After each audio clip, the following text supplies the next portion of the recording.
Hello again, welcome to part 2 of Possibly Bobby's Possible Hobbies. Today we are finishing off this thing. We're going to be painting it, and we're going to be painting it in a rather unique colour scheme. So this is Round the World. There was a Round the World Spitfire last year, I think, and it was all chrome silver with some black bits on, and we're going to be trying to replicate that as best we can. So I've gone out and I've got some paint, and what you're going to need for this: some brushes, some acrylic model paint, a model to paint, some water, and one of these. This is just the bottom of a Coke bottle. It is just good for mixing the paints in. So the water's used to thin the paint and then just slap it on. You're also going to need one of these. This is a syringe. This is because painting is really hard. So if you are on heroin, it helps. It just helps you relax, mellow out, concentrate, and you're fine, basically.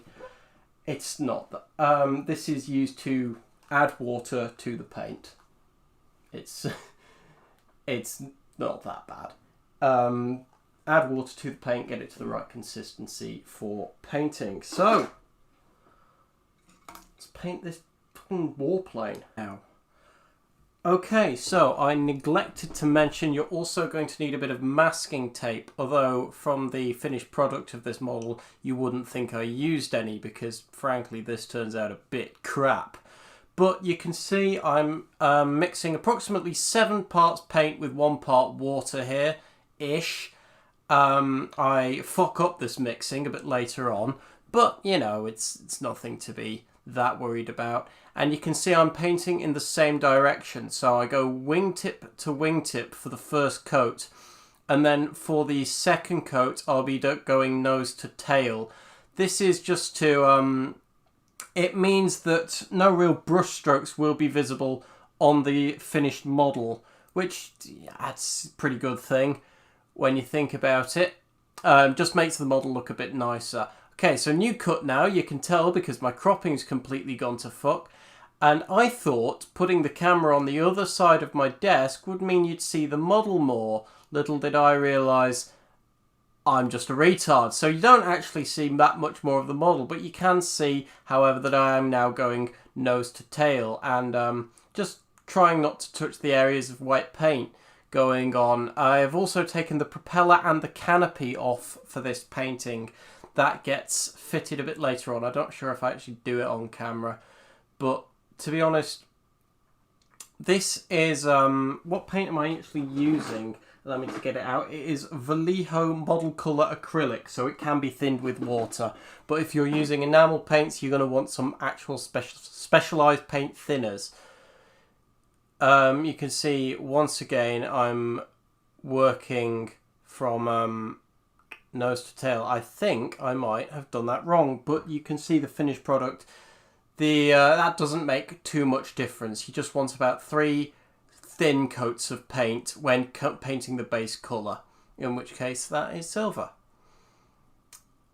On to the black highlights now. So on the actual model, this is a black front canopy, sorry, a front sort of bonnet, the mixing tape procedure there, and there you go, just a single drop of water in there and mix it. That's just a bit of sprue I'm using to mix. You can use just any old thing, with a little bit of masking tape on the tail for a black spot.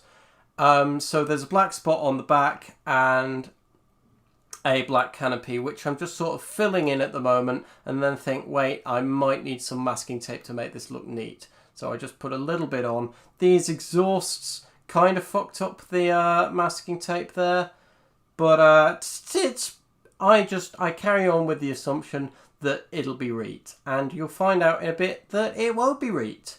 But again, 3 coats on these. I've only recorded the 2 because you know what happens with these things. Second coat now, 90 degrees to the first coat.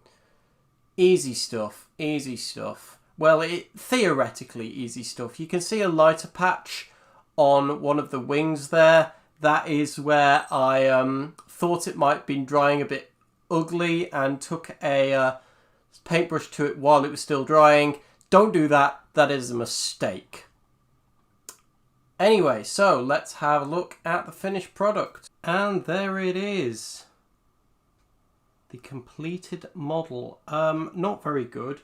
I did fuck up the painting in a couple of spots. These lines could be straighter, and the spots on the back aren't the best, but overall didn't turn out too bad. You've got a couple of bits where the parts don't line up, but that's not my fault. Overall, it's a good hobby. It's a good hobby. Get yourself a decent kit, sorry, and get yourself some decent paint, and you'll be fine. It just takes practice, and as you can see, that is something I lack. So this has been possibly Bobby's Possible Hobbies. I hope you enjoyed this possible hobby and maybe even give it a try yourself. Share this with your friends, share it with your gran. I will see you next time.